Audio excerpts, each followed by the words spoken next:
Welcome to Patrick's Simulation Realities, where the world of conflict simulation comes alive through conversations with the people who shape it. From game designers and developers to playtesters and passionate hobbyists, we explore the stories, strategies, and creativity behind your favorite war games. Dive deep into the art of simulation and discover the minds behind the mechanics. Brought to you by VUCA Simulations, connecting history, theory, and gameplay.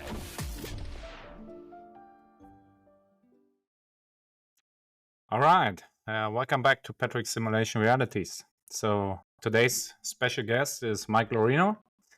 Mike, welcome to the show. Thanks so much, Patrick. Excited to be here. Excited to talk about board games. Yeah, me too. So, before we talk about our common project, maybe you can introduce yourself a bit. Like, what's your profession, what's your personal background, and how you entered the hobby. That would be great. Yeah, so I'm a history teacher, high school. I taught in Brooklyn for 7 years. I'm now in upstate New York, but my first year in upstate New York. I've always been a big history guy. I love, but literally, I talk about history for a living. And Is there any particular episode or era you focus on? Or? people always ask me that, and I always get stumped. I think I know, if I had to pick a area that I know the most about, not saying I know more than other people, but is an area that I know a lot about, is probably the Second World War and the First World War. But I really like going backwards in history and trying to learn more and emphasize things that I feel like aren't emphasized enough. Right. With that said, there are certain areas that I care less about, but nonetheless. Which are those? A lot of medieval battles I usually check out during, and for the most part, this is a me thing. I find history is at its most interesting when stuff is going wrong. There's a concept like the New York State curriculum pushes a lot, which is the idea of golden ages. And I always find those boring because everything's going great, or at least the perception is everything's going great. The reality is it's not, but that's not how we teach it. And I think it's much more interesting to teach to kids, but also just as a subject in general. When things are going wrong, it's just more interesting. All right. Okay, so that's the history part. So how did you start the gaming part? So I was playing games at a young age. I played Risk. I remember playing a hex encounter game at my friend's house once with his dad. It was a Battle of the Bulge game. He kicked our butt every time, but it was fun. I have hot takes about the Battle of Bulge if you want to get to that. But anyway, then I discovered for myself. Obviously, I didn't find it first. Modern wargaming after playing Axis and Allies too much and getting burnt out in Axis and Allies, and the Japanese outbuilding the American fleet, and the Russians always losing, and I couldn't handle it anymore. And I found Board Game Geek. I saw War Games. I picked up in high school by myself. I bought Here I Stand, and I tried to play it by myself because all my friends would play it with me at first, and it was very hard. Yeah, it's kind of the same approach or the same route I went, because I also started with Axis Allies, found Board Game Geek, checked out the games there, and yeah. I think it's a natural progression. Eventually, I got some people to play mostly CDGs at first. Hannibal, Rome versus Carthage is a great game. We the People, For the People too. Although For the People, anyway. And I also played games like Game of Thrones is one of the big games I played growing up, because all my friends watched Game of Thrones and they would play it with me. So that was easier to bring players to the table. Yes, as opposed to Here I Stand, where I'm like, but guys, you get to burn people to stake, Martin Luther. Although, to be fair, Here I Stand has the great selling point of, for those people who don't know, this is a game of the Protestant Reformation, Ad Beach, 6-player game, phenomenal. My selling point is always, it has a table for Henry VIII's children. Think of the fun. You get to roll. The wives. Yeah. Yes. Yeah. That's my I used that game as an extra credit assignment this year for my students. I was like, come play the game, whatever. And we did a whole turn. Six kids did a Wow. whole turn, and the highlight was Francis the First of Spain. Oh, not Spain. Francis of France was sieging Milan, and he was like, "I'm going to roll to siege Milan." The other student played gout, so it stopped it. And then the joke was the whole time, "Oh, you just have gout." It was fun. The student, she read the card, she understood how it worked. I didn't even tell her, and she just dropped the gout card. It was stuff like that. I love that in games. I think that the biggest thing for me in games is the the player interaction. Yeah. Because you can play a video game and it can be really good, but it's that in-person experience which I think is really, Mhm. really valuable. Yeah. And here I stand, it shines with repeated play, right? Mhm. So I remember And the first time we played it for 1 weekend straight, and I brought 6 players to the table, and nobody knew the rules, and nobody knew what to do. And so I think the Pope did focus on like doing military stuff or something. It's some years ago, but it yeah, was it was fun. I was always the friend who read the rules, so I had to teach it to everybody. Yeah, me too. Yeah, it's a burden we carry. Yeah. But in active, picked up a lot of Star Wars Armada. Love that game. Star Wars Rebellion's one of my favorite games ever made. That game Oh yeah. needs another expansion. I don't think it'll ever come out, but anyway, that's my. Is there an Anyway. expansion? There's one. It's Rise of the Empire. It changes the combat and makes it infinitely better. Oh wow. Okay, I just got the base game. You have to play it with the expansion. Oh, cool. It makes it adds like 5 rules, but the combat is way better. Oh, cool. Yeah. It's great. I refuse to play it without the expansion. That's not Okay. true. But Yeah. I've never actually refused it, but in theory. I'm gonna take a note here. So It's great. It's not that expensive either. I mean, the base game is expensive, but the expansion isn't. Yeah. It's good. Adds more leaders, adds a whole new mission deck. Fantastic. Cool. And not for nothing, but Star Wars Rebellion, one of the big inspirations for my project, which we'll talk about, but the asymmetry in that game is just phenomenal. The idea, you really feel like you're playing a different faction, and as the rebels, you really have to hit and run, whereas the Empire is just a juggernaut. But yeah, another game, like I remember playing Risk Legacy in college, which is amazing. Just the idea of writing stuff on the game, tearing up cards, it was great.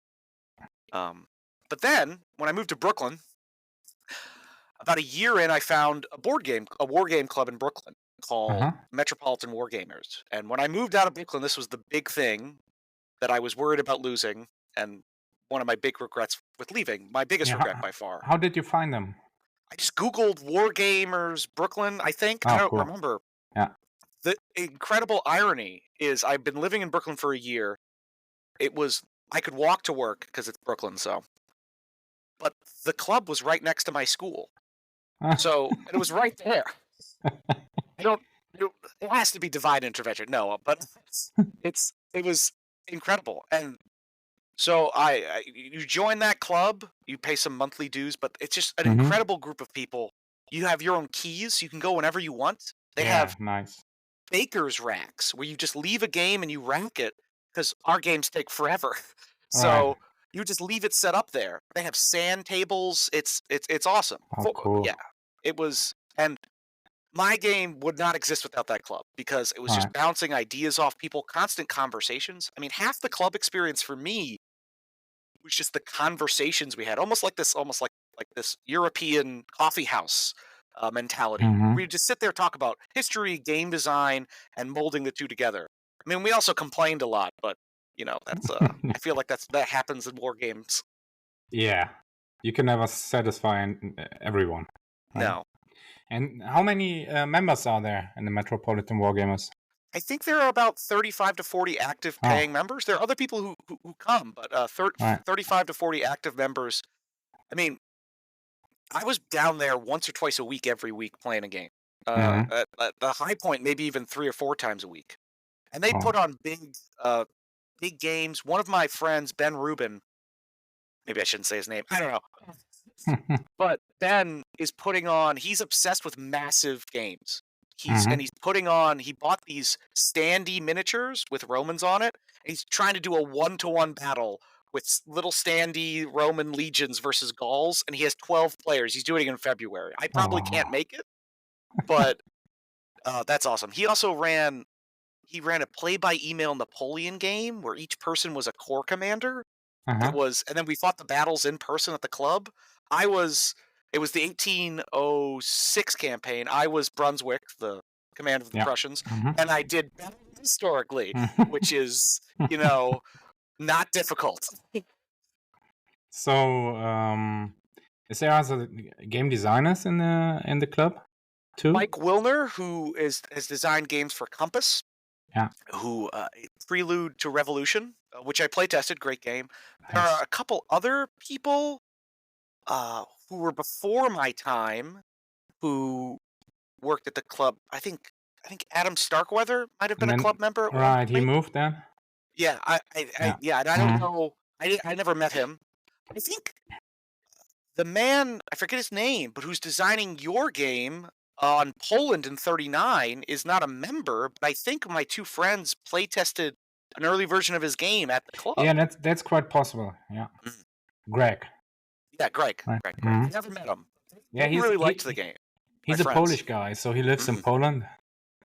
And the guy he owns a French game, Fellowship of Simulations. I forget his name.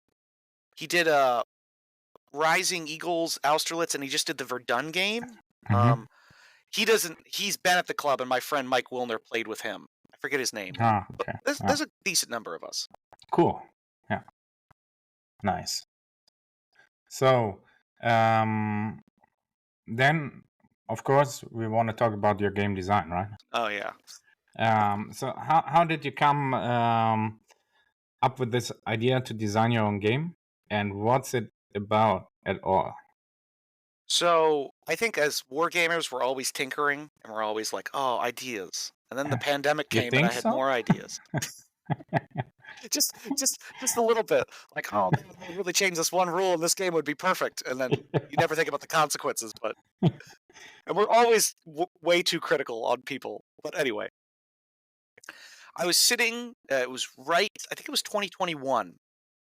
Or it might have been late 2020. The pandemic was still on, but waning. And I was sitting down talking to my friends, and we were talking about the Second World War. We were talking about how certain games, we really like how certain games simulate minor powers in the Second World War and how they can go to either side. One of my favorite games in the Second World War is Unconditional Surrender by GMT. Oh, yeah. For several reasons. Most of which because more so than any other game, maybe except for my game. But anyway, I don't want to... it encourages you to play to the end because the German player, they win by just not... by beating the timeline. And this way the Germans aren't too overpowered, like in Axis and Allies, for example.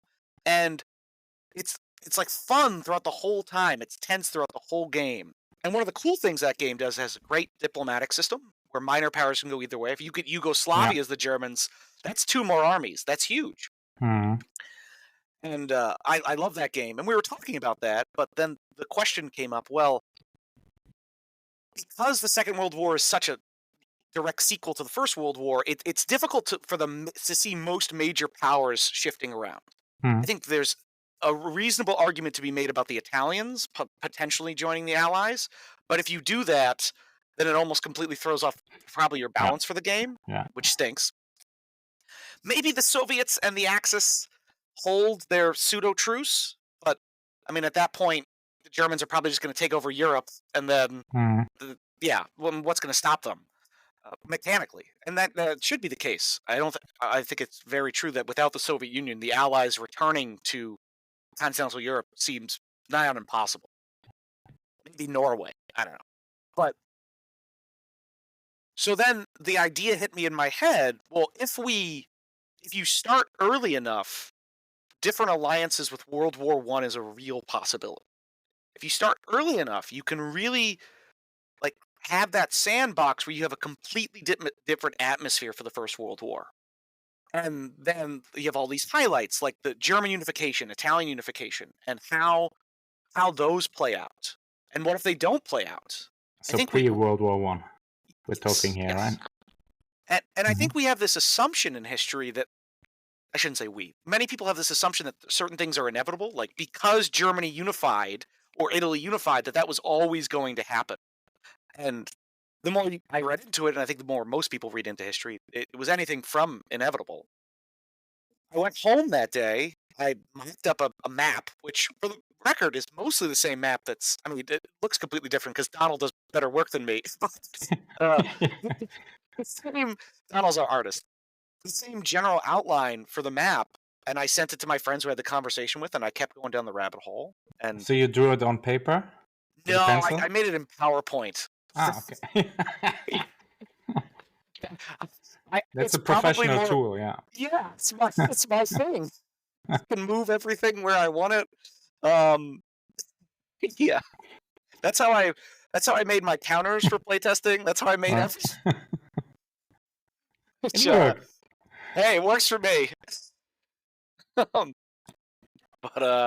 Yeah, and I went home. I made the map, and after more conversations, tons of help from my friends. My one friend Kyle, who's a computer guy, made this program on Python or Spider. I don't know what it's called.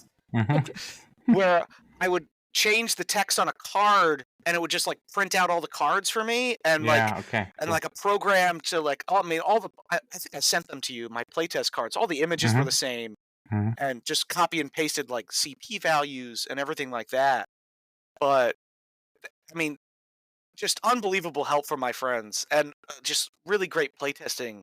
And the game has changed tremendously over the yeah. So coming back to the map, what time does it reflect? So yeah, I didn't even mention that. Good point, Patrick. I should probably talk about that. So it starts in the game starts in 1850 and is designed to go to 1920. The whole point of it is to start at a point where Europe is almost like a blank slate, so to speak, and then take us to possibly the First World War, because it doesn't have to happen. And that's one thing that I really wanted to stress. Like there are mandatory events in the game, so I guess I am saying certain things have to happen, but they more drive the central narrative of the game. And so the map, it's a little confusing if you look at it at first. But there's a main map section which has Europe in it. So I should mention that the game is heavily inspired by Here I Stand and Virgin Queen, because the main drive was, if you're going to do this game, it has to be a diplomatic game, and it has to push forward this nature. Now, my big question early on was, who's the sixth player? Because the obvious ones are the Russians, the British, the French, the Prussians, Germans, and the Austrians. But then you have the Italians and the Ottomans. And I didn't want to make it a 7-player game. 6 players is already too many people. And I went with the Ottomans because I think they're the more interesting player in terms of how long they go, and people may be disappointed that Italy is not a playable faction, but certain design choices were made. But the main map has Europe that goes all the way down to the Middle East. Not most of the Middle East, but parts of the Middle East, mostly the Ottoman Empire, and then North Africa. And then there are 3 sub-maps. I guess 4 if you count the Central and South Pacific. Because if we're going to chart the course of history from 1850 onwards, you have to represent imperialism in some way. So we have a mini-map for Africa, we have a mini-map for Asia, we have a mini-map for North America, which not a lot happens on, but I was insistent that, not with you, but this idea that there are certain events that relate to North America that are important and should reflect the wider game, such as the American Civil War. Right. And it might not seem like it's very important in the beginning of the game, but if you get to the late game and America is no longer... I take the assumption that if the South wins the Civil War, which is difficult for them to do, but possible, it's just a die roll. So they can. That the U.S. is just out of the game. So once you get to the Great War, if that occurs, the U.S. being out of the game changes how people would play. So that event, which happens very early on, does have consequences. Yeah. Can players influence the U.S. Civil War? Yeah, the British and the French player can influence the U.S. Civil War. Mhm. There is negative consequences for doing it. It's the historical reason why they didn't do it, because they're supporting a slave state. But yes, they can influence it. Essentially, the mechanic is, at the end of the turn, you roll a die, and if it's a 6, the South wins. But for every point of support the British and the French throw towards the South, it increases those odds. Right. Cool. Yeah. So the game's also a card-driven game. Yes. Right. The basic system taken from Here I Stand, in that you have home cards, a tiered deck where you have a starting deck, and then cards that come in, combat cards, response cards, and mandatory events. And a lot of the game mechanics revolve around I play a card, then the next person plays a card, etc., etc. I tried to take things that I really liked from other card-driven games. For example, in Mark Herman's Empire of the Sun, one of the things I absolutely adore about that game, of the many things I love about it, because I think it's phenomenal, is whenever you play a combat card in that game, you get to draw another card.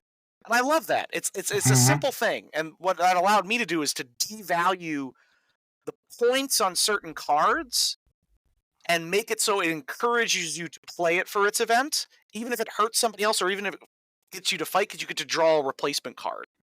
Which I really like. And there's just tons of inspirations from other games. Obviously, Here I Stand, and the asymmetry between that, the different tracks and your player card.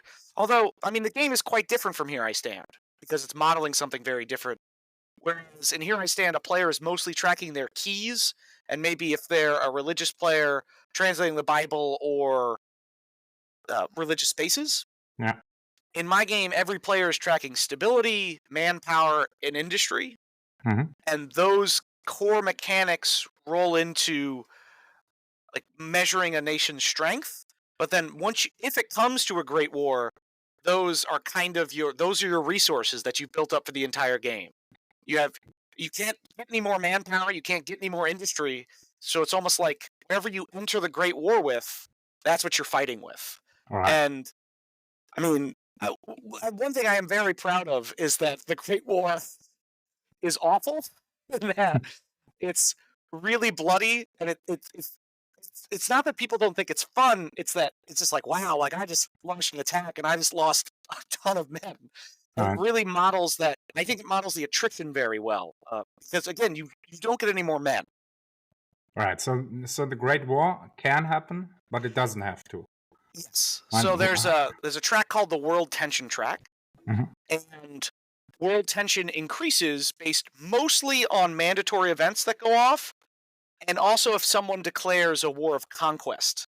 And oftentimes, so one of the other mechanics in the game is when you declare war, there has to be a reason for it, and you have to say what your reason is at the start of the war. And this is because, whereas Ed Beach and Here I Stand could model wars that lasted decades, I had to model wars that lasted, in the case of some, for 6 months. So when a war happens before the Great War, the game takes a pause. And I will concede that this is perhaps the greatest flaw with my game, in that because the game takes a pause, you find out the war, and then everybody else is kind of watching. And I will admit that is it can be a drag for those players sometimes, but most of those wars are short. And the ones that are long tend to involve more players. Right. But yes, there's a world tension track. So, like, one of the cards that starts in the deck is Assassination. Of course, there's the famous assassination of Franz Ferdinand, but there are tons of assassinations throughout the period. And when you play that card, you choose a player and something happens to that player, but you also increase world tension. And there are tons of events like that. There's the the Powder Keg event, which is stuff happening in the Balkans. There's the Balkan Wars. There are, what are some of the other ones that I can't remember and I'm now blanking on? So there's a certain tipping point. Yes. And Okay. and Yeah. and finding the right balance with that was important, and I think we're at the right spot. I've seen games where the Great War might not have happened if players didn't push it and launch wars of conquest early on. Mhm. And for the most part, how the game works is if every player's committed to not having a Great War, the chances of a Great War happening lower. Mhm. But and this is the key, and now I'll brag about a mechanic I really like as opposed to the mechanic before, and is that all players' victory points are secret. I was listening to your podcast Mhm. on New World Order with the man whose New name I Cold War, forgot. I guess. New Cold War. Yes, New Yeah, Cold with War. Andoni. Yeah. Yes. Okay. And Cool. him talking about secret objectives in that game. Mhm. And once he said that, and him talking about his card-driven mechanics, I was much more invested in that design and what that's going to be. I'll probably buy it. But I really think that games need to move towards secret objectives for multiple Mhm. reasons, especially multiplayer games. Because one of the things that happens is, as much as I love Here I Stand, ultimately it gets to a point where you just jump on the person who has the most victory points. Exactly. It's also a problem in 3-player games, like the Kingmaker Yes. problem, and yeah. And while I love a game like Game of Thrones and one of my favorite games, Twilight Imperium, Mhm. so many of those games come down to, I want you to attack this guy so I can win and so he can't win. Yeah. Like you said, it's the Kingmaker. And You should never take the lead in those games, yes. right? Because then you're gonna be punished. Yeah. Yeah, I remember playing a game of Twilight Imperium, which I love. It's an incredible game. One of the best games ever made. I genuinely think that. But it was at a point where I just like, in my younger days, I would have argued and fought for hours over these issues. Yeah. I'm not even that old. But I reached a point where I was playing and it hit me. Well, my friend is either going to attack my other friend or he's going to attack me. And that's going to decide the game. And I could sit here and argue with him about it for 20 minutes and keep encouraging him. Eventually, I just sat back. I was like, you're going to do what you're going to do. And there's very little I've given you my point. I could just repeat it. Anyway, secret victory conditions change that. And because you don't know how well other people are doing. Yes. And it works really well, I think, in Imperial Elegy. I don't think we mentioned the name of the game yet. Yeah, that's another topic. Yes, we'll get to We'll do that later. Yeah. But because I don't know how many points the Ottoman player has, I don't have to jump on them. Mhm. And then this is the key too in terms of the Great War. If I'm losing on victory points, I'm going to be a player that pushes for the Great War because that's my only path to victory. And I think that models the German historical mindset quite well. And so you do know your own victory points. You do, because Right, you select. Actually, quite similar to the game New Cold War. You have a deck of 8 objective cards, and I don't know how you acquire them in New Cold War, but in Imperial Elegy, this, by the way, was not planned between the games. This just happened. Okay.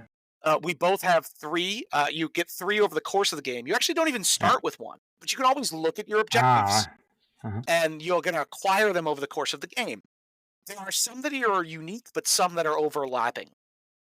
So every player except the Ottoman and British player has most European keys, for example. And most players start with 9 in Europe. But if you take that card, then now I'm fighting for that. And you can try to guess what other people have, but often that doesn't work. Yeah. And it's an interesting balancing mechanic because there are players who will push for the Great War because they're losing on points. There are advantages to having points. If you have a lot more points, you're going to get bonuses in the Great War. So there are still reasons to go for points. But that I think is the feature that I'm most proud of. Those two things. This idea that one, it's not a jump on the leader, but there's this great catch-up mechanic where people who do terrible early on can ally themselves with someone very strong and win the game. And as you get towards the end game, more events get put in the deck that contribute to world tension, and you really never know if the war is going to pop off until the last turn. And you have to plan for that, and then you have to jump into alliances, because of course alliances are a big portion of the game. But the more people that are in alliances, the higher tension rises. All right. It's harder to control. And there's a lot of cool nuances with that that I really like, and playtesters said they've really liked as well. Right. So you got every player has 3 objective cards during the game, Yes. and then once the Great War starts, how Once does the that Great War impact? starts, you reveal your objectives and you get bonus Right. points based on those objectives. But once the Great War is off, whoever wins the Great War is likely going to win the game. Except, and I struggle with writing this rule because balancing neutral players can win the game if they essentially if a neutral player outlasts the people in the Great War. If no one wins the Great War, if it just comes out, if we run out of turns, which hasn't happened in the game yet, then the neutral player with the most victory points will win. And it's the idea that I stayed out of the carnage of the Great War. It wasn't that bad for me. It was bad for everybody else. Yeah. And I really wanted that option for people because that's interesting. Now the reality is most players will feel compelled to jump into the Great War as they were historically, purely for. I mean, I would argue it models it quite well. You're afraid that if one side wins, you're going to lose out on any of the spoils. And I've seen Great Wars where it was 3 players versus 1, and naturally the 3 players won, and those 2 players that were trying to stay neutral and didn't jump into alliance, well, now the historical alternative is those 3 powers just carved up everything from that other power, and they win the game. And that is also a key. Once you're in an alliance in the Great War, you win or lose the game together. Unless you're eliminated from the game, which is possible. If your stability drops to 0, you're basically out. So there is player elimination, but it's very late into the game. So you don't compete with your alliance buddies? No, you do not. Okay. Once you're in an alliance, you're all best friends. Which I like. I think too many of these big multiplayer games, it's I win or you or that's it. And so, like you said, that leads to king making and all that stuff. But if we win together, then I'm less of a jerk for helping the guy who's winning. Right. Yeah. Cool. Okay, so then there's an interesting concept with the flashpoints. Yes. All right, so maybe you want to explain that. So this also came from one of my friends, Kyle, same guy, playtester, and he was playing France, and there's some mechanics that the Austrians have for Italy that involve that, and also Italian Wars of Unification. And he said to me, Mike, I do not feel any reward for going into Italy. What is my reward for that? Like, what is it about Italy? Yeah.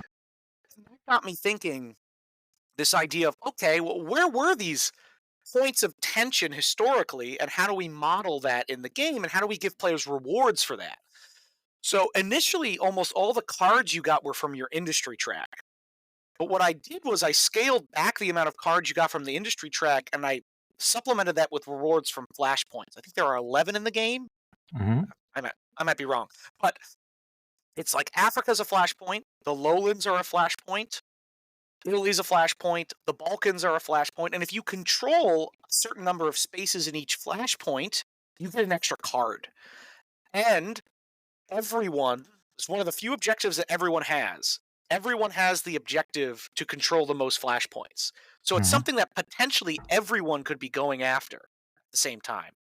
There's the Great Game is a flashpoint in the game. I did expand the historical boundaries of what might have been defined as the Great Game. For example, in my game, it includes Kuwait. Now, why?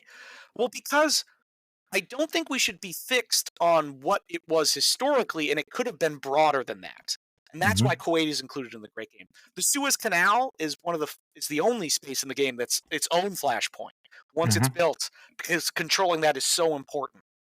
There's a lot of interesting things around Egypt in the game, which are modeled.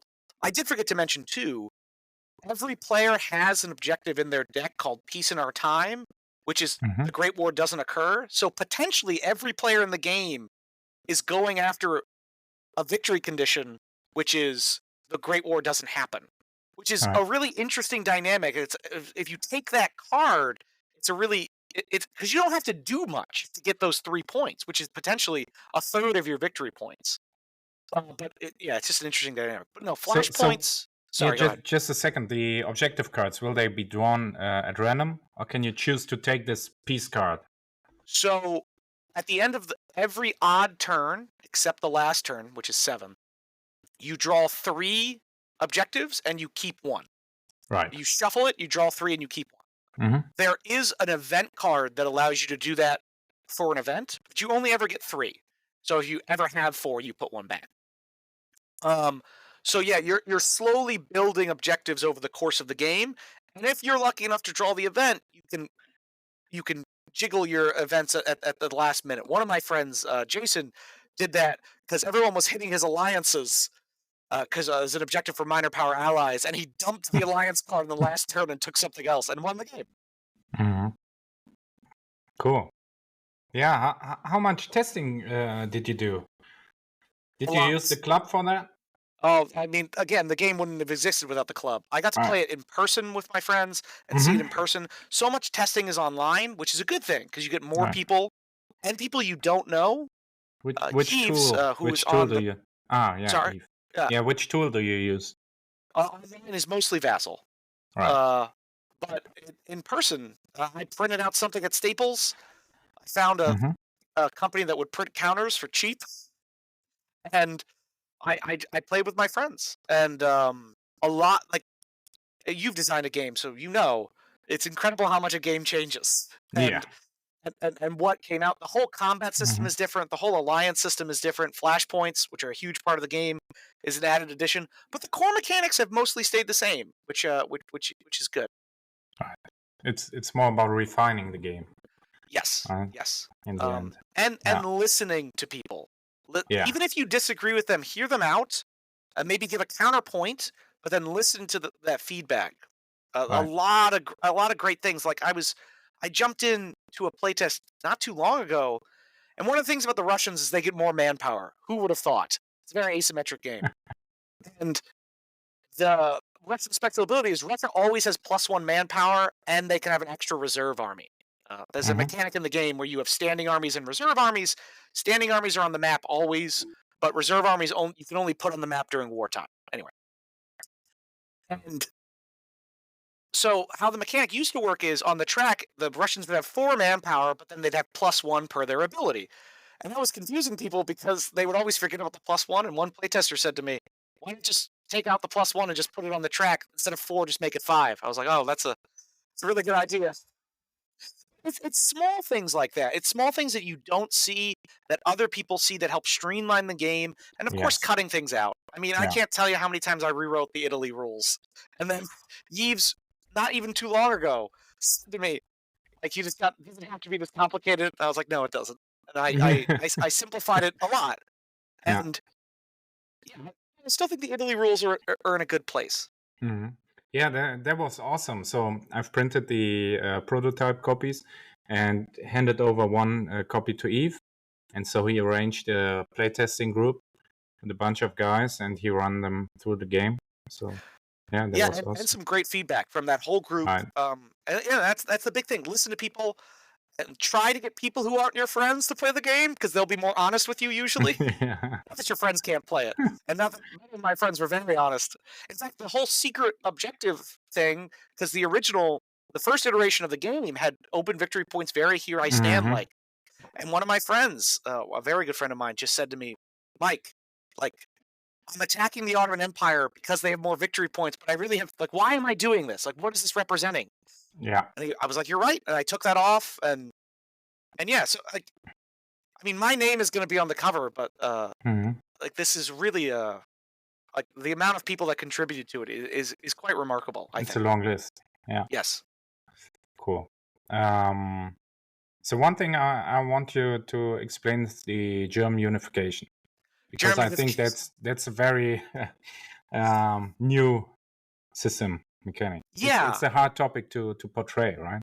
Yeah, and the German / Prussian player is in an interesting spot because they are by far the weakest power at the start of the game, manpower wise. But the deck is stacked in their favor. There's a lot of good events for the German player, and there's a lot of bad events for other people. I don't know if there's a negative event for the Germans in the base deck, but so you're starting in 1850, so this is before the Second Schleswig War. This is before the Austro-Prussian War, all that. By the way, one of the most formative books for making this game was a book on the Austro-Prussian War by, I forget the author's name. It's just called the Austro-Prussian War, but it was really, really good and really did a good job, in my view, of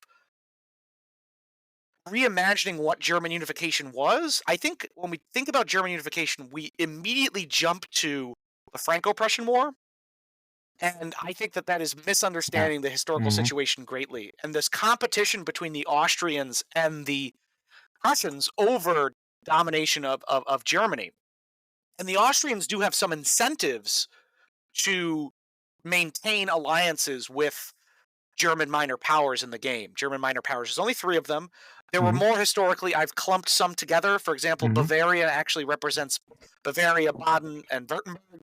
Maybe some others, but simplifications had to be made. But so the Prussians have some really good buffs. The first of which is the Otto von Bismarck home card, which essentially allows the Prussians to declare a war of unification, because remember, you have to declare a reason for your war. One of the good things about a war of unification is it does not increase world tension, because people are just like, they're just unifying. It's not like an outright war of conquest. But the Bismarck card essentially allows the German player to declare war and prevent other players from joining the conflict. This is modeling Bismarck's incredible ability to isolate his political opponents. Now, minor powers can still join, and there is a mechanic. The mechanic essentially works as though if you're attacking a minor power with an ally, say Bavaria, that it's treated as attacking that ally. So that player will still join, but he can't bring in his friends. And this is an option. If let's say the Prussian player is stacked on his alliance side, he can bring in people. I was playing a game as France and got attacked by Germany, Austria, and Russia for Alsace and Lorraine, and I almost pulled it out, but I did not. Well, to be fair, when I say I almost pulled it out, I almost took a piece that wasn't a total defeat. I was trying to end the I was like, just take it, stop fighting me. And then he kept marching, and I was like, oh god. But that was fun. But that's the really cool, and then we'll jump back to German unification. That's the really cool thing that I love so much about this game is no game has been the same. You get crazy alliances that are really interesting. One of my favorite Great Wars was the British, the Austrians, and the Ottomans versus the Germans, French, and Russians. And I remember, like, the Ottomans were marching their troops up to Austria, and they finally arrived, like, at the nick of time. And it was like, I remember, like, I wrote up, like, a battle report because I thought it was fun. And I was like, the Ottomans arrive in the shining Mohawks plains, and they've saved Austria. And for those of you who know, historically, the last time the Ottomans were there was a big battle against the Austrians. But anyway, I love that stuff. So, German unification, essentially, the German player wants to take control of all German unification spaces. Italian unification works a little bit differently, but essentially, the German starts with 5 of them, and there are 5 other ones. One is in Denmark, Schleswig-Holstein, one is Alsace-Lorraine, and the other 3 are German minor powers. And so the German player has to control those spaces, and once they do that, they immediately unify. Right. Now, for the purpose of the game, if they have an alliance with a German minor power or influence, that counts as control for the purpose of that rule in that instance. Now, for the most part, the German player will probably do it militarily, because that's what they kind of have to do. Also, if they try to do it diplomatically, the Austrians can really mess with them, because the Austrians are better at diplomacy in Germany because of one of their home cards. Although, granted, the Austrians have other problems to deal with a lot, so they might be inclined to not do that. German unification is difficult in the game, and it's intentionally difficult. It doesn't always happen, because one, if it does happen, it really makes the Germans probably the most powerful land power in the game if they do it, because they get an extra manpower. They already have a bonus in industry, and they have a special ability at the start of a war where they kind of get a free move. It's a little bit different. But they need that stuff because they're in the middle of Europe. They're surrounded by people who are potentially enemies. And one of the points I usually give Germany in playtest, is usually experienced player took Germany. And I would always tell people, don't cut deals with them. Like, don't do it. But inevitably, the Austrian player would always cut a deal with them, and then they'd end up fighting each other in the Great War. And I'm just like, I don't know why you did that. But yeah, but they're not out of the game if they don't get German unification. That's one of their objectives, by the way, is German unification. And you might be asking, or someone might ask, well, what if you don't get an objective? You don't get points for unifying? Well, the Germans, one of their special abilities is they can take that objective, but they have to play it face up. Okay. And then so everybody knows they have that objective. And yeah, so there's some nuances with German unification, and I think it's in the right spot. Germany doesn't always unify, but it does quite often. Cool. Yeah. So actually, I think we've not mentioned the name of the game. So and the history behind the name. The sword of Damocles that we keep talking about, the name of the game. So the original name of the game is Seminole Catastrophe, which is a quote from George F. Kennan describing the First World War. He called it the Great Seminole Catastrophe of this century. He was writing in the previous century, not our current century. And I will stand by this, as you know, Patrick. I think it is the best way to describe the First World War.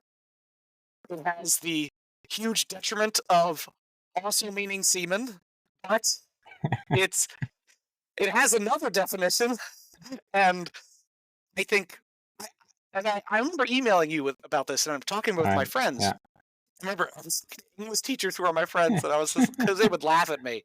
They're like, you can't do that, Mike, and I'm like, but there's no other word that means what Seminole means, and they're like, that's true, but it also means semen. Yeah, I remember bringing a playtest copy to Console World Expo last year, and then players were like, "Okay, that game looks nice, but I wouldn't put a box with that name into my shelf." So, well, but yes, I get it. When I told my friends at the club, they always beat me up about it. First of all, they laughed, and one of my friends, James White, goes, I shudder to think of what the sequel is going to be called. Is it going to be called The Stain on Europe?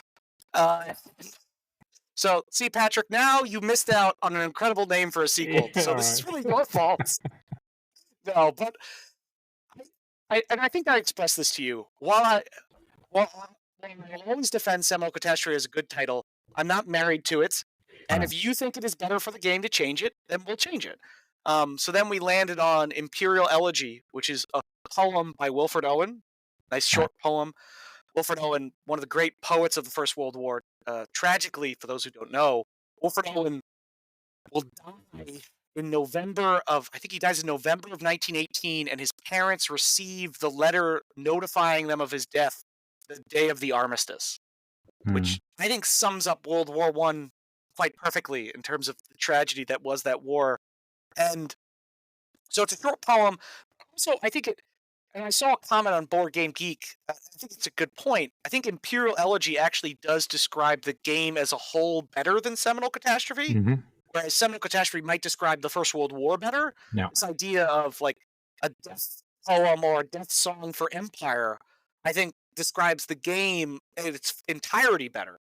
And that is important because, while, of course, imperialism there were so many horrible things that happened during imperialism. I thought it was essential to represent that in the game, but at the same time represent how much native peoples fought back against imperialism. I think there's this perception that European empires came through and steamrolled everybody. And there's a couple mandatory events that essentially makes the players who are colonizing keep fighting and keep pushing back against that. And it's hard. Like, if you get targeted by those events, like, trying to put out all those fires, you have to invest a lot of points in it. Yeah.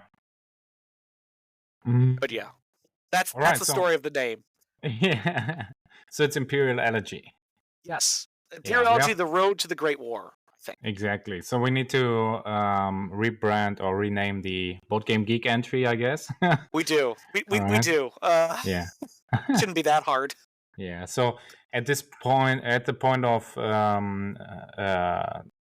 the broadcasting of this episode, I guess we'll have the game on pre-order So right. that's the plan. Yeah. I don't know how much it's going to cost yet, but yeah. Me neither. So we got to check out the production costs and yeah.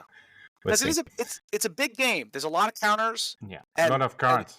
There's a lot of cards. And I want to say this about you, Patrick, to talk you up, and I mean this genuinely. Your push about making it so it's so easy for players to understand it. I've played so many games that either have bad player aids or don't have player aids, and it's the most frustrating thing in the world in a complicated war game when you just don't have something like a sequence of play or a list of the actions you could do. But your approach with the trifold player aid and every player getting one. I mean, like we're not like trading back and forth. I think that's essential in a game like this. Players need to have that quick reference and try to put as much as possible on those player aids. Yeah, because it's a lot going on, and you'll need to refer to the tables and yeah. Yeah, Yves said no individual mechanic is that complicated, but there's just so much going on. Exactly. And, it's not a complicated game, but a complex game. Yes. So, yes. Because there's so much stuff going on. Right. So if there's anyone interested in the game, it's not possible to get 6 players to the table because they live on a lonely island, right? Is it possible to play the game? Yes. And this is something I never even thought about until I started emailing you about the game. There is a bot system, and it has worked out way better than I could have possibly imagined. For a 6-player game, so one of the things, so many bots are flowcharts, like, if then, and then blah, blah, blah, blah, blah. Yes. This bot system is quite random. Sometimes bots will do quite stupid things. But, and this is important. Well, one, players do stupid things all the time. But it's fast and it flows quite well. And essentially, you take the bot's cards, you shuffle them up, and you flip a card. And then you follow a list of priorities, and normally you roll a die to see what they do, and then they do it. And I think it works really well because it's fast, and you get to push through it. And I took notes from my video game career, anyway. And instead of making it so the bot was super smart, I made it so the bot's cheap. That's the key for me. Yeah. Instead of making a bunch of if-then statements for like what would the bot do? And also, but not for nothing, an if-then statement for diplomacy in this game would be impossible. My brain would explode. But instead of that, bots get free moves at the start of war, and they draw more objectives at the end of the turn. Sorry, at the end of the game. They don't draw objectives over the course of the game. A hard bot draws 5 objectives. So if you're a player, you have to go up against a bot who drew 5 objectives, and you have to beat that bot with your 3. Now, the easy bot only draws 3, and the normal bot draws 4. And in theory, it's impossible to beat a hard bot, but I mean, it's supposed to be hard. And so far, I've received very good feedback on the solo system, and I really like that. It's all on one. Essentially, it's all on one player card, front and back, and so that's. I want you to be able to play it just with that. You don't need anything else. You got all the information on the card. Yes. Right. We also have solo-friendly information on the cards. Yeah. And sorry, we have to cut this part out. My phone overheated. So it needs to cool down. So if you want to continue the conversation, it will be without a camera. Yeah, that's fine. Yeah. Okay. Let's just proceed. Yes. Yes. So the cards have a thing called the bot box. So if you flip the card and the player is highlighted in the bot box, and like let's say the Austrian bot flips a card, if Austria is highlighted on the bot box, then they'll automatically play that card for its event. So just ways of streamlining it. And you can ignore that bot box if you have a 6-player game, or if the player is not a bot, essentially. Right. And so if you're stranded on a lonely island with your wife, can you play it with 2 people? You can. And in my 2 most veteran playtesters, whenever they played, they would essentially make it so they can't ally with each other in a 2-player game. It's not a rule within the game. I'm a stickler for, this is a weird me thing, I will acknowledge. I don't like optional rules because I want to tell you how I think the game is best played. Like, this is how to play the game. And look, if you want to house rule something, have at it. That's up to you. But this is how I think the game is best played, not like a bunch of optional rules. Now, games with advanced rules and non-advanced rules, I'm more of a fan of. But instead, I've simplified everything out to just different scenarios. Yeah. And there actually is a scenario which doesn't have a Great War at all. It was developed by a playtester named Mike, ironically, who didn't really like the Great War because he felt like it just dragged the game out a little bit longer. Mm-hmm. I think it's understandable. It's a long game. It's designed to be played in a single sitting. As my friends would often say, humane players will play it in 2 sittings unless they're masochists. Yeah. But anyway, Right. you can play it in 1 sitting. Mm-hmm. But with the Great War, it does add significant time to the game. But with this scenario, if you decide to play it like that, it's a very simple change. Essentially, you total the victory points of each alliance, and then you take and whoever has the most victory points wins. But if there's a neutral player, you take the differential between the 2 alliances, and if the differential is less than the neutral player, that neutral player wins. Which is a cool way to model like a neutral player winning. And it hasn't been extremely thoroughly tested, so it might not be balanced, but I want to offer players, if they want to do that, they can do that. And we could always patch it somehow in post after we get more feedback on it. Yeah, so we're gonna have a big after release support, right? Yeah. Because we can't avoid any mistakes at all, right? It's a complex game, and I'm pretty sure, although we did lots of playtesting, that when it's released and other people are playing the game, they will find new stuff, and maybe they're gonna follow a new approach in playing the game, and they'll find any issues, but we'll make sure to take care of it, right? And I remember saying this to you before we started, Patrick, because this is my first game. That's the thing I'm scared of the most, that I'll miss something, that I'll make a mistake. But while I apologize, it will probably happen. But I promise I'm trying my best. Yeah.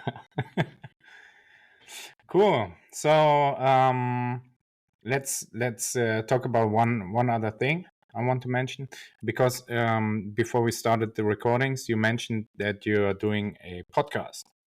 Yes. So it's why called don't you Decisive tell us a bit about that? Yeah. Oh, sorry. Yes, it's called Decisive Battles. It's a military history podcast I do with one of my best friends in the world, Zach Walminski, who's a captain in the U.S. Army. All right.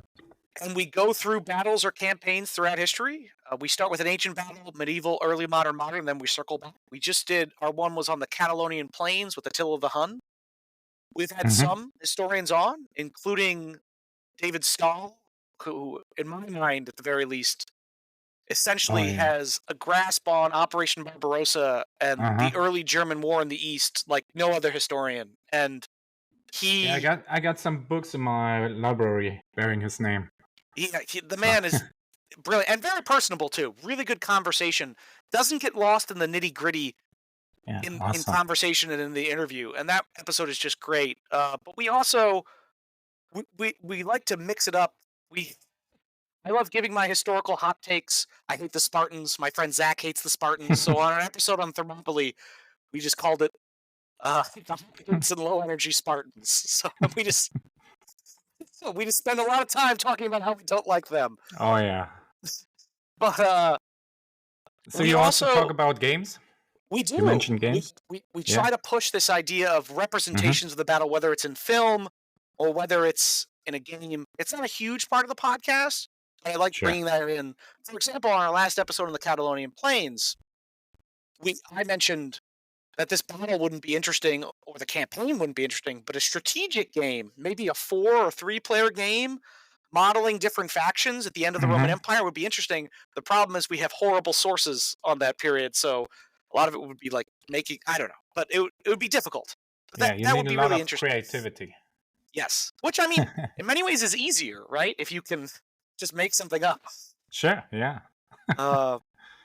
We also, whenever we talk about shows, we inevitably mention the HBO show Rome because I think it's maybe the ultimate example of both the promise of historical shows, but then also the tragedy of that show only getting 2 seasons and not really fully fleshing out the ending. Yeah.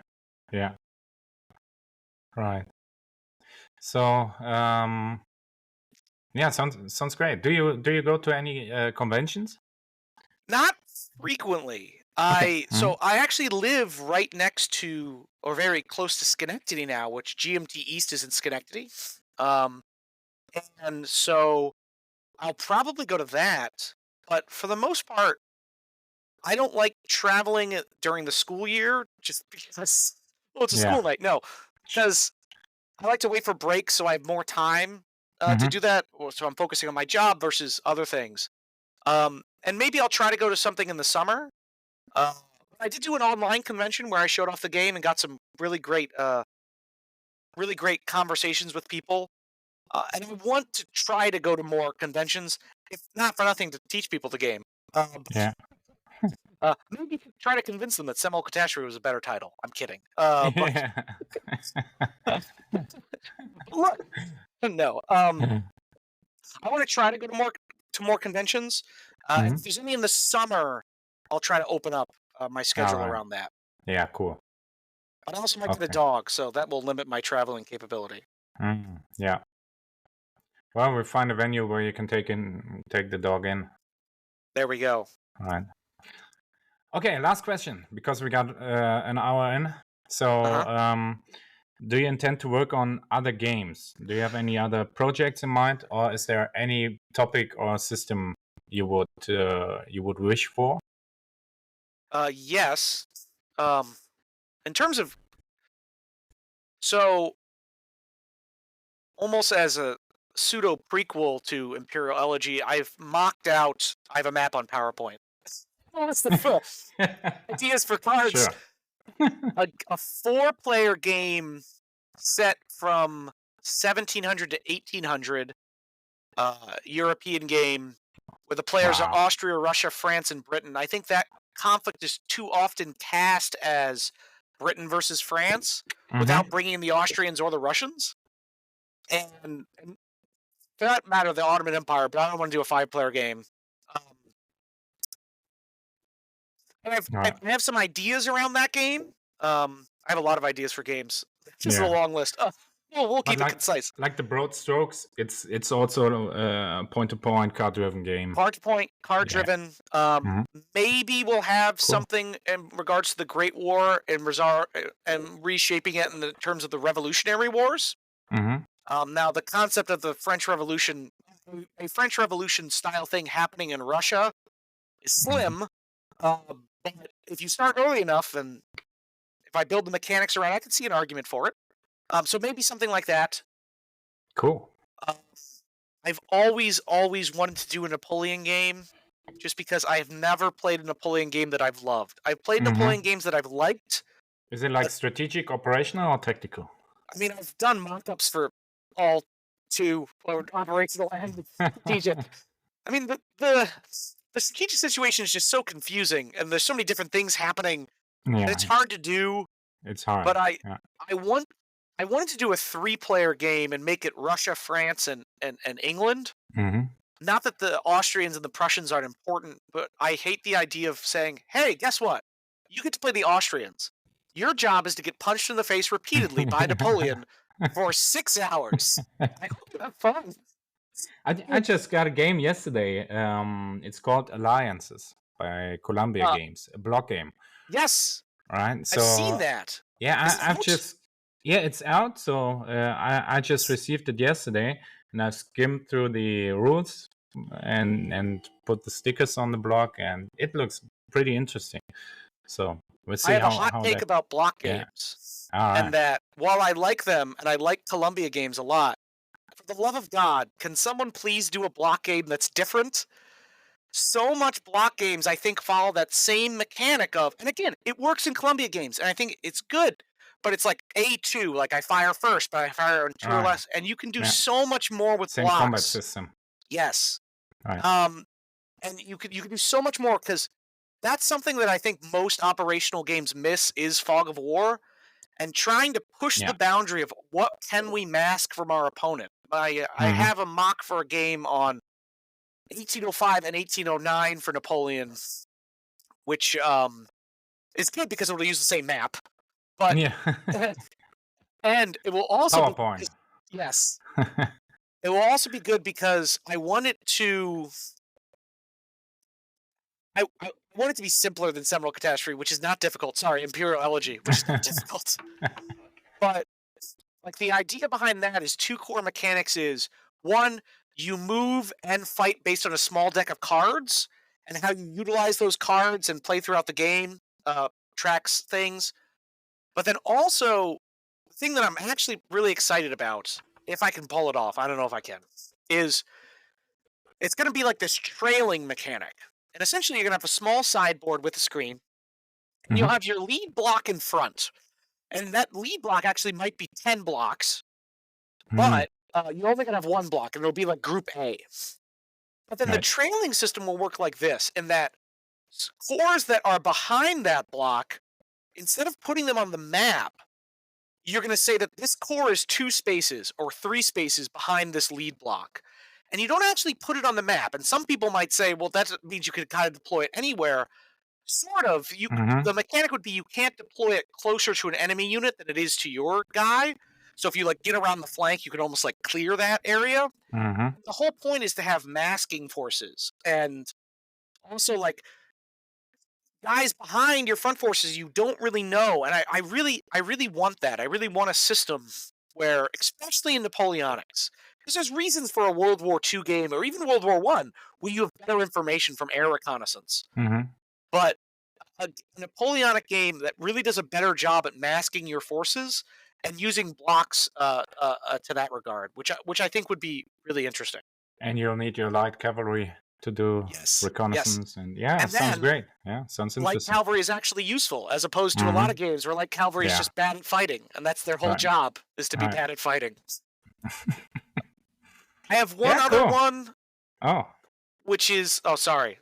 No, go on. Go ahead, please. It's a World War II one, which is Tunisia through Italy, maybe stopping at Rome. And the idea is you take the Allied forces starting in Tunisia, which is a campaign that just does not get enough attention, and it is so interesting. So Rick it's a Atkins' Mediterranean map? Yeah, just Tunisia and Sicily and Italy. Italy up to Rome. Yeah. And making it so, instead of having a fixed order of battle for both sides, making it so you have more leeway in your order of battle, but the more troops the Germans push in, the worse their modifier is on the Eastern Front. And the more troops the Allies push in, the worse their eventual modifier is on D-Day. All right, so like, that's abstracted.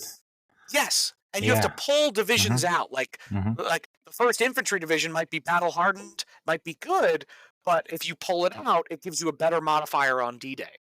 Yeah. Airborne divisions would work the same way. And like trying to make it so, one, you're not viewing this conflict in isolation, and you see it so you see it in the larger picture, like as the German player, because there's so many offensives that happen at the same time, like Kursk, for example. Like, okay, I have these SS Panzer reserves, and I could commit them into Italy, or I could leave them in Kursk and not get creamed on a Dyrol modifier over there. And stuff like that, which I think would be really interesting. I think the victory condition would either be something along the lines of either, like, if the Allies flunk D-Day, they immediately lose. So you have to pull things out. If the Germans lose on the Eastern Front, they immediately lose. So you have to balance those things. But then, apart from that, if the Allies get to Rome by the end of the game, they win. That's the final nail in the coffin, I guess. And the thing I love about that campaign is I'm a stickler for representing. I love games that represent a bunch of different nationalities. You have New Zealanders, you have Poles, French North Africans, Americans, Brits, a lot of Italians. obviously Germans and different types of German units, including everyone's favorite German unit, the Hermann Goering Parachute Panzer Division, which, I mean, come on. They didn't actually parachute their panzers, but it's a fun name. Yeah. I don't know which one I'm going to do next. Yeah, sounds interesting. So your Yeah. career as a game designer will not end with Imperial Elegy, No. obviously. Yeah, that's great to hear. So Well, sounds yeah. good. All right, so I'm excited. I think we're 10 minutes over time, so we'll have to end it here. But we can have another talk in the future. Sure. I'm pretty sure, right? You invited a history teacher and you told him to talk about history. This is exactly. really Yeah, exactly. That's very cool. So I appreciate you joining me. Yeah, thanks, Patrick. I really appreciate it. Yeah, we'll do it another time again. Great. Cool. So then, thanks for joining me and have a good one.